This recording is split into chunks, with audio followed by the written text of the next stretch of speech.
So the next talk is going to be with Michael Wilson. Stage is yours, Michael. Welcome. Perfect. Thank you. My name is Michael Wilson. Good morning to you. I'm a data scientist at biomodal biotech in Cambridge in the United Kingdom. We've recently gone through a rebranding like Sakara. We were formerly Cambridge Epigenetics. And I'd like to talk to you about our first product that we're putting out publicly, which is biomodal Duet plus mod C, and its application for variant-associated methylation in genetics. So we know DNA is the alphabet of life, with canonical bases A, C, G, and T. But each cell carries the same genome, yet they all differentiate into brain, liver, kidney, heart, etc., all of which serve different functions and different roles in the body. So how does this happen? So the name for this field and the collections of mechanisms that make it happen is called epigenetics, and it works in combination with cellular factors to change the expression pattern of genes in different cell types and controls how they're constructed, how they develop, how they age, and in particular how disease progresses as they go. Now, there are multiple different forms of epigenetics, including non-coding RNA, histone modification, but I will focus today on DNA methylation, as this is the one that's provided by biomodal Duet plus mod C. So there are many different types of methylation that occurs to cytosines in the genome. This includes 5-methylcytosine, or 5-MC, which occurs, so if you get a C followed by a G in the reference genome, then 5-methylcytosine occurs about 50% of the time, and typically works in order to suppress gene expression. So it actively targets gene promoters upstream of genes and makes sure that that gene is expressed and allows one of the primary mechanisms by which cells differentiate. In contrast, 5-HMC occurs a few percent of the time and is mainly enriched in gene enhancers and active gene bodies, and is typically localized where genes are expressed rather than suppressed. Now, these mechanisms lead to a really interesting phenomenology. In particular, in the human brain, 5-HMC, rather than being a percent level effect, occurs 20% of the time. And this is critical for how cells can differentiate in the brain to many, many different types and forms. It's crucial for the normal development and functioning of the human brain, and in particular is associated with learning and memory and the associated diseases.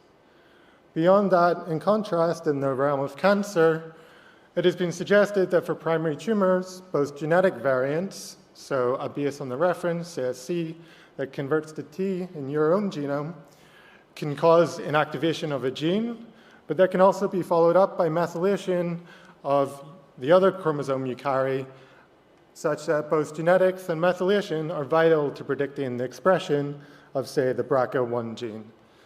And ergo, in terms of determining how cancer will progress. Finally, the picture's a little complicated. If the cytosines are methylated in your genome, they're also more prone to converting from a C to a T overall. So it's a complicated interplay of both genetic variants and methylation in its different varieties of 5-MC and 5-HMC that you need to understand in order to fully be able to describe the pathways with which these diseases progress. So why aren't genetics and methylation interrogated more often? Well, for quite a while, we've had mainstream methods that kind of work, but they have various limitations. For instance, you're required to have multiple workflows in the lab, multiple kits, in order to accurately measure both the genetic variants and the methylation that is occurring for cytosines in the genome. This is particularly important when you have low input amounts of DNA, such as when you take a blood sample that gives you cell-free DNA floating around in the bloodstream that one would hope to be able to use for early diagnosis of cancer. It also uses harsh chemicals that damages the samples and leads to reduced accuracy for the calling of both variants and methylation. The data analysis is, by extension, pretty time-consuming, can be complex, and at a technical level, you're only resolving 3 bases rather than 4. So when you try and align to reference genome for short reads, you end up with more mapping inaccuracies than you would otherwise. So I have to convince you today that biomodal is a better solution. It's one that uses just a single workflow.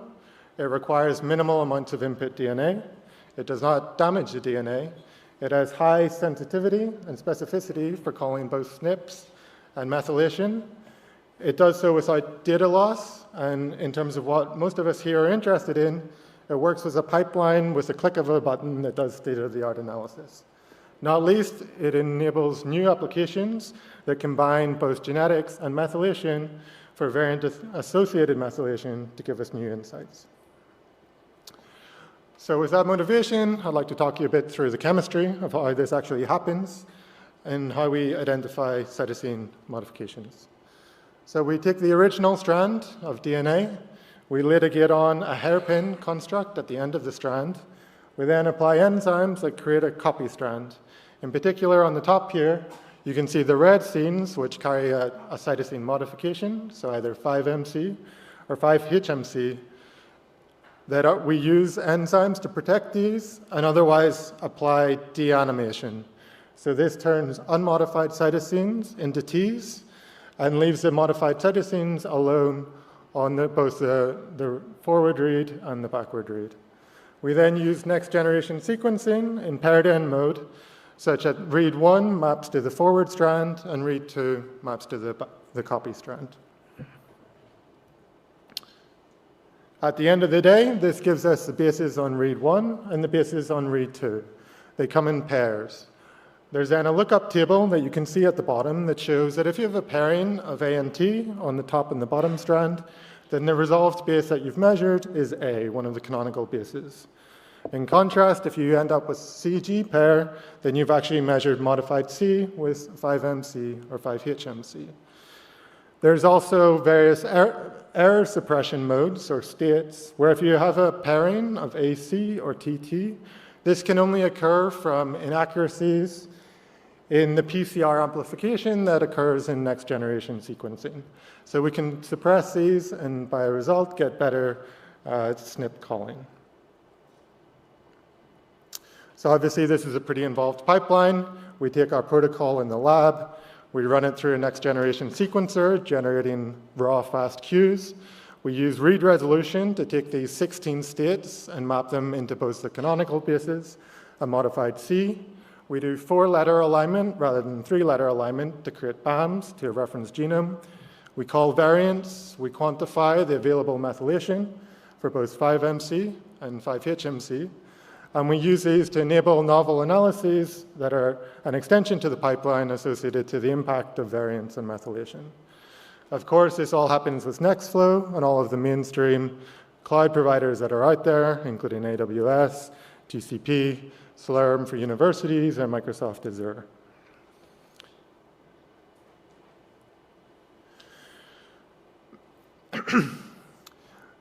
So the result of this work is that we get uncompromised genetic accuracy. So our calling of SNPs is comparable to what you get from whole genome sequencing with, say, Illumina.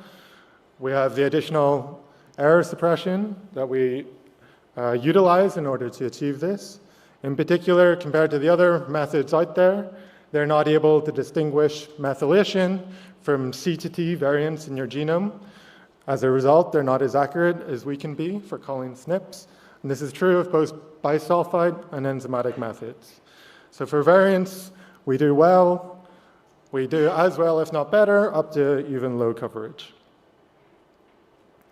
We also make more accurate mod C calls than existing methods. So this is particularly true of specificity, but also sensitivity, which is better than a lot of the methods that are out there. And we can enable new analysis, such as variant-associated methylation. So you carry chromosomes in your body. For each one, you have a pair. Typically, this is derived from both the maternal and the paternal allele that you inherited. Now, in this case, we have one allele that is consistent with the C on the reference on the top, and this is fully methylated for reads for the cytosines on these reads. In contrast, your second allele is consistent with a T variant at the same position and is entirely unmethylated. Now, because other methods cannot identify C to T variants, they could not have been able to distinguish these physical read groupings. And by extension, they give you an average methylation signal that misses what's really going on and really predicting how the disease is progressing. This has been suggested, for instance, that the PLAGL1 gene that acts to suppress cell growth and is implicated in certain cancer cases works by exactly this mechanism of having allele-specific methylation. In contrast, because we can identify these SNPs, we can identify these read groups and call the differential methylation exactly.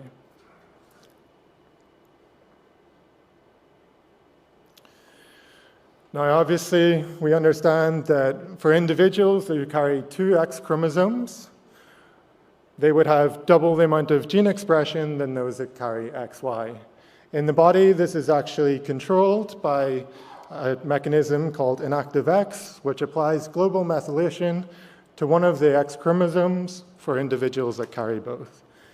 Because we know in these cases that one of the chromosomes is methylated and the other one is not, we would predict that we would see a higher instance of allele-specific methylation than on the autosomes or non-sex chromosomes in the body.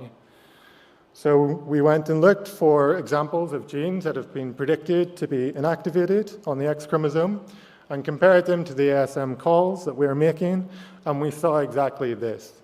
So for genes that are inactivated via methylation, we see an enrichment of the ASM calls that we're making.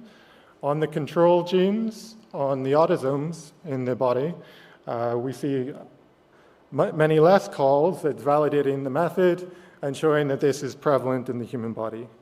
And for a class of escape genes that have leaky inactivation, if you like, it doesn't work perfectly, we see an increased number of calls, but nowhere near the number we would expect of inactivated X. So in summary, biomodal Duet plus mod C has many benefits. So when it comes to epigenetics and genetics, you no longer need to choose. You can obtain both simultaneously with one sample and one analysis pipeline. This is particularly important for low input DNA, such as cell-free DNA used for liquid biopsies, where we can go as low as 10 nanograms. This is true of genomic DNA, cell-free DNA, and also DNA that is being kept in long-term storage using FFPE. Our technology is able to retain C to T mutations that others cannot. C to T is actually one of the most common genetic base changes in the human body. And unlike other mainstream techniques, this means that we get the full picture and we do not obscure what's really going on. And this impacts the SNP calling and sensitivity of methylation that I've shown previously. Finally, its bioinformatics tools included. Duet mod C pipeline comes with its own read resolution module and incorporates seamlessly into current workflows.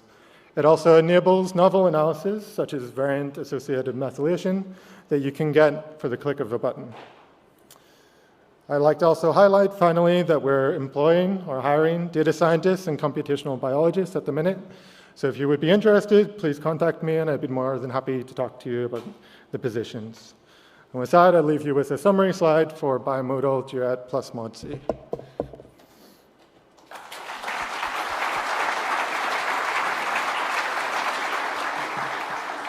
So thanks for the talk. We're going to move you on to stay on schedule, but there are some questions on Slack No worries. to answer them directly.